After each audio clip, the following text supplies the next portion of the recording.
Good evening, everyone. My name is Will Tyrrell, and if you don't know who my dad is, odds are you've probably heard him if you've been near the baseball field during a game of ours. Our family jokes that my dad is the loudest human in the world with absolutely everything he does.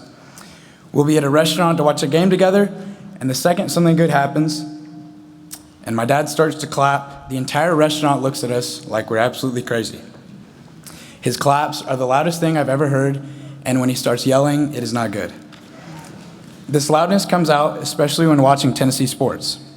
It could be the first quarter of a meaningless Tennessee football game, and my dad will be absolutely more locked in than any human you've ever seen. As a Tennessee fan, this has led to, unfortunately, many heartbreaking moments over my childhood, but the joy which comes with the good moments is the moments I will remember forever.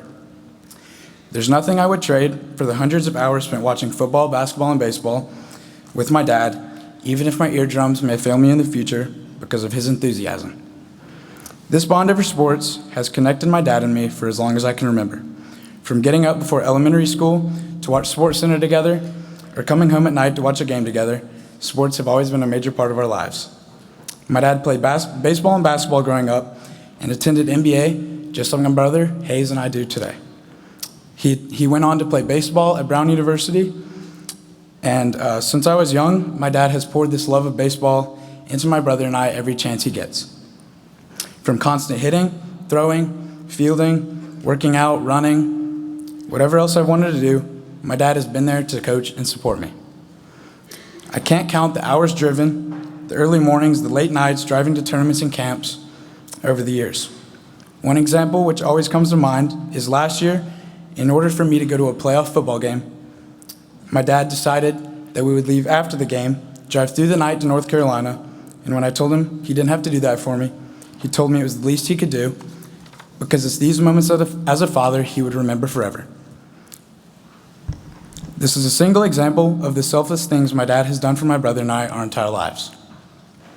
I remember the many baseball trips we've taken, not because of how the actual baseball went, but because of the memories we've made together. I'll always be thankful for your support, and I know anytime you need anything, you'll be the first one there to help. My dad is easily the funniest person I've ever been around. No matter how I'm feeling or what's going on one day, there's never been a time he's not been able to put a smile on my face or make me laugh. Our family dinners are often made up of the three boys in our house, making and poking fun at each other, while my mom, as the only girl in the house, tries to stop us from embarrassing ourselves in front of everyone. I've never seen a person with worse outfits than my dad as well. Each casual shirt my dad owns has at least 2 holes in it and is probably from the late 90s. This past summer, during one of our biggest baseball tournaments of the year, my dad went out to coach first base in a throwback Seattle Seahawks shirt, workout shorts, and flip-flops, just to look like an idiot. I remember many moments from when Hayes and I were little and we'd go icicle hunting during the winter, fishing in the summer, and many other activities we did together. Some of my favorite memories together come from car rides, listening to music, and my dad teaching me how much better music was back when he was growing up than it is today. And the majority of the time, we'd be listening to country music, but the occasional ride when my dad would play his rap playlist were always my favorite. And music has always been another bond we've shared together. Even though my dad absolutely hates Drake, for some reason, we share very similar styles. We spent countless nights outside listening to Alan Jackson, Guns N' Roses, Outkast, Lil Wayne, and so many more of our favorite artists. The memories I have of our driving and listening to my first favorite song, Black and Yellow by Wiz Khalifa, or singing country music together will stick with me for the rest of my life. In one of our favorite songs, Hero by Sturgill Simpson, the lyrics read, "Decided to write a song for my hero, considering he's done so much for me. He's the one that pulled me up when I fell down so low. He's the one that led me through the darkness when I could not see." Whenever I hear this line, I immediately think about my dad and everything you've done for my life. Thank you for being my best friend, biggest supporter, and hero, Dad. I love you.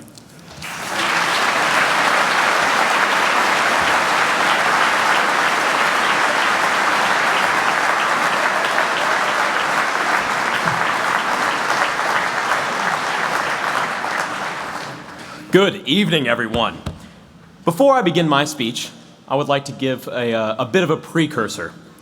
When I first spoke to Mr. Joya about speaking at this event, I thought I knew exactly what I wanted to say. It would be simple: walk up to the podium, crack a couple of jokes, say what I've learned from my father, step down, continue eating barbecue, and go home.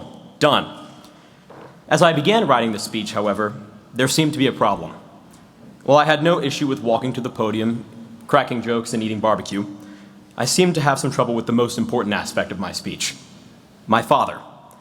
It was at this point of recognition I realized why writing about my father was proving to be so difficult. My father is not a normal father. So on that note, let me begin Reed Sullivan's father-son dinner speech, version 2. Gentlemen, as I look down on all of you tonight, I can distinctly remember myself sitting there, looking at or listening to each and every word said by the boys, just like my father. However, what he will admit is that I was occasionally falling asleep, only to be awoken by the occasional elbow nudge. I realize now that my, for lack of a better word, lackluster enthusiasm simply came from the fact that I could not apply what these boys were saying to my father. So, my goal tonight is not to share what I've learned from my father, but how I've learned from my father, and how you all can do the same. Boys, look at your fathers. Whether or not you'd like to admit it, and I'll be the first one to say I don't want to, these guys usually know what they're talking about. So pay attention. Now, fathers, look at your sons and know we listen. We watch what you do, what you say, and while we may have many role models throughout our lives, ultimately, we look up to you. That being said, I found that some of the most important lessons I've learned from my father come from when I'm least expecting them.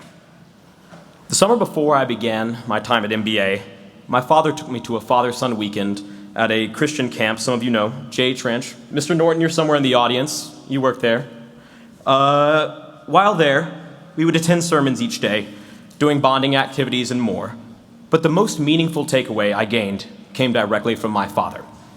Right after one of the sermons, I remember my father pulling me aside and saying something to the extent of, "Son, I just want to let you know, in these coming years, I'm not here to be your friend." Which, let me interrupt and say, is something you never really want to hear, is that your dad doesn't want to be your friend, but I digress. He said, "I'm not here to be your friend. I'm here to be your coach." Let me say, this doesn't mean my father is walking around with a whistle around his neck, asking me to play through the buzzer, especially considering I don't play any sports. Rather, it meant that in the coming years, he wanted to support all of my interests, educate me on how to learn from the plenty mistakes he made when he was my age, and to help me become the best man he knew I could be. As I began developing a love for theater and engineering, two of my greatest passions, my father was right by my side. What made me appreciate this support was his willingness to get involved as well.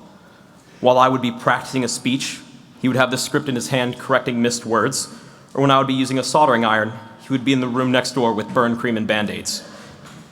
While I thought I was just being taught how to commit to something I was passionate about, I was really learning how important someone's support is, and how important it is to support someone else.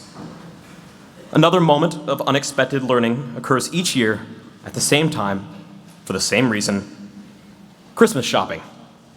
Earlier, when I mentioned that my father is quote-unquote not normal, this tradition is what I was referencing. Usually, about 2 days before Christmas, my father and I begin shopping for my mother. If you are at all anything like my father or me, you know the monumental task that is shopping for a mother, or in his case, a wife.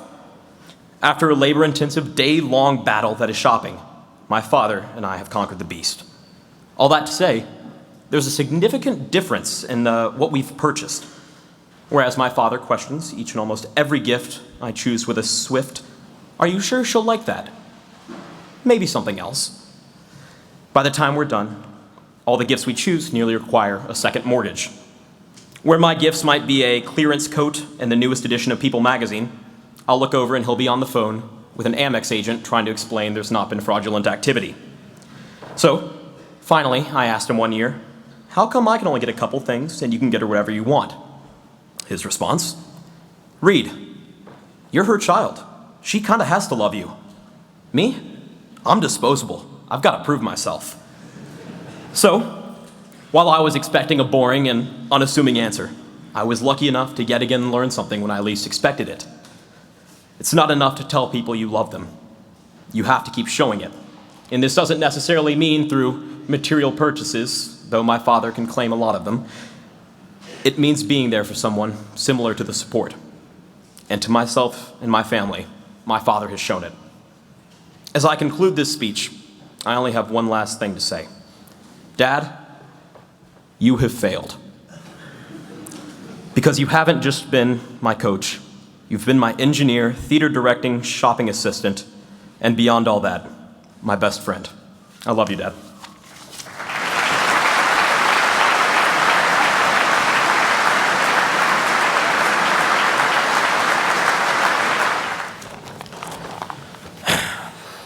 Hey guys, I'm Yatish Jindal.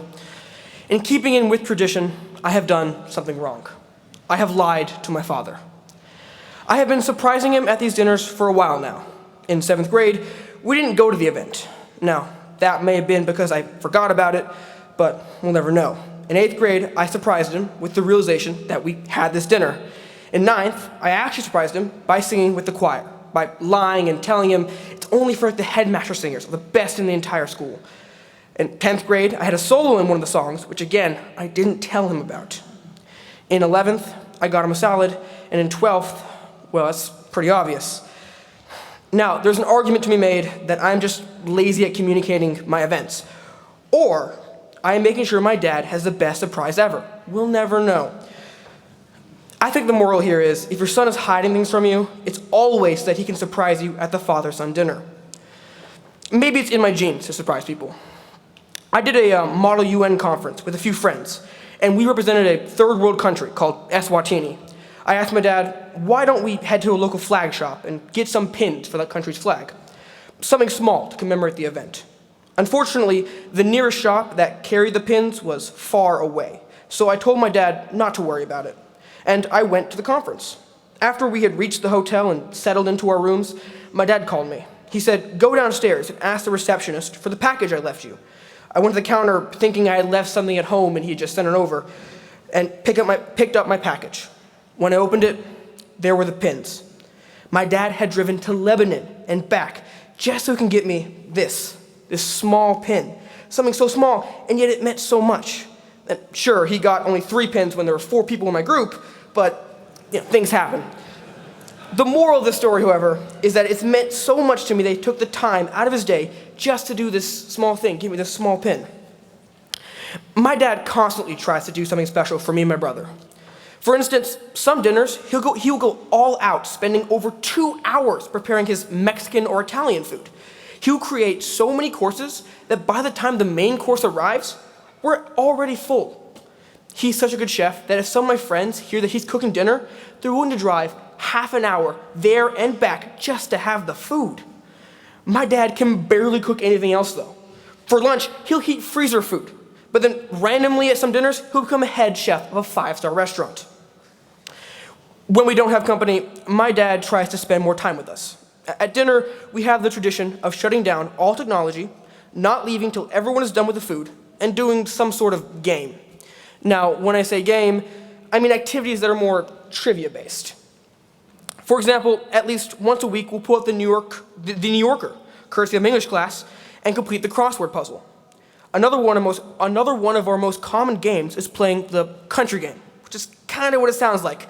My brother and I sit there naming as many countries as we can, with my dad counting. That's what we do for fun.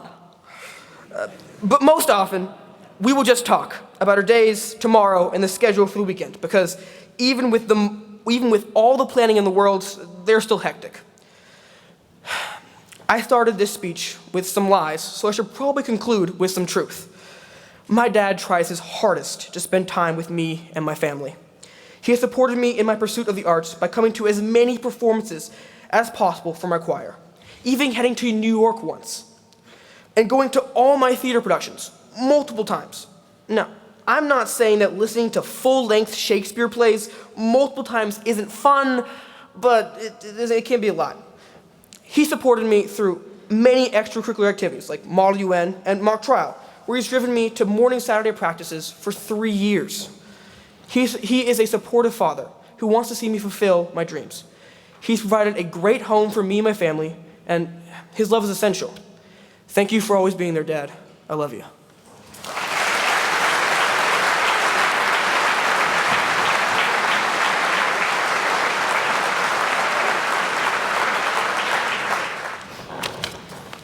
Good evening. In life, we're always taught to finish strong. Finishing strong is important, of course. It takes pride, hard work, stamina, and devotion. It requires the use of all the prior knowledge one has acquired, all the lessons one has learned, and the trust that it will carry you through into one accumulating moment. But what can be harder than finishing is beginning. The support and foundation of our beginnings is what leads us to our finishing strong. In fact, without beginning something, one will never finish anything. When I think about the importance of that foundation, about the importance of acquiring that knowledge, about learning those lessons, I think of dads. We are all here today at one of the best schools in the country because the first powerful hand we held was the hand of our fathers. My dad was making sacrifices for me before he saw me for the first time. He had 3 jobs while my mom was pregnant, and he has had multiple jobs at once, many other times as well. My dad changed his work shifts multiple times so he could just spend time with me. He pawned his wedding ring and multiple other items just so he could keep me in private school. During November and December each year, I'm rarely able to see him because he works 7 days a week in order for me and my siblings to have a good Christmas. I only described his sacrifices on a superficial level. However, the list could continue forever. Our fathers sacrificed something that money can't buy: time. My dad has taken so much time to teach me the small joys and necessary skills in life. Dad, you taught me how to dribble a basketball, tie my shoe, put the spin on a football, fold the fastest, highest flying paper airplane, and you even taught me how to drive because Mom had a panic attack every time she got in the car with me. You taught me when to fight and protect myself and when to walk away. When the time came, you taught me how to treat a woman. You have set the perfect example by being the most faithful and loving husband to Mom that a man can be. Finally, you took the time out of your life to make sure that you raised a gentleman. When I misbehaved or I was acting immaturely, you laid down the law. I think the lessons I learned from being disciplined were vital. I remember when I was in the 2nd grade, my brother and I, we fought relentlessly. Once my dad had enough of these disagreements, he tricked my brother and I into thinking that we were going to juvenile court. He made us pack a bag and get in the car. We drove for 5 minutes to an elementary school, which in my mind was the scariest juvenile I'd ever seen in my life. It looked like the back entrance to the jail in Dog the Bounty Hunter, which was my favorite show at the time. I cried for 15 minutes in the parking lot till he eventually began to drive home. I don't believe I misbehaved for months after that episode. I thoroughly believe that the discipline that a father instills in you is priceless and is a necessity to life. Dad, you have always been my greatest supporter and my biggest reality check. You would show up to my basketball games in your soaking wet work clothes and muddy boots just to watch and to support me. You never missed a game. You yelled louder than anyone else in the crowd. Anyone who would like to verify can ask any local ref in AAU tournaments. When I did well, you told me. When I didn't, you told me. You continue to make it clear that I can be anything I desire and be in life, and that nothing can hold me back except for myself. You also make it clear that nothing in my life will be given to me, and I have to work for every cent I ever make. Finally, when I make a mistake, you spur me to rectify it like a man who should be responsible for his actions. It was our dads who taught us to dig and push through so that we would always finish strong. They led by example in all that they did. No matter what, each day our fathers left early for work and came home late and tired. They cared for their wives and our mothers, righting wrongs and striving for peace and love at home. If and when the money was tight, Dad's always scraped it together. Dad's never quit, ever. Dad, thank you for being the best role model I could ask for. Thank you for loving me more than I know. I hope that one day I can be half the father that you are. I love you.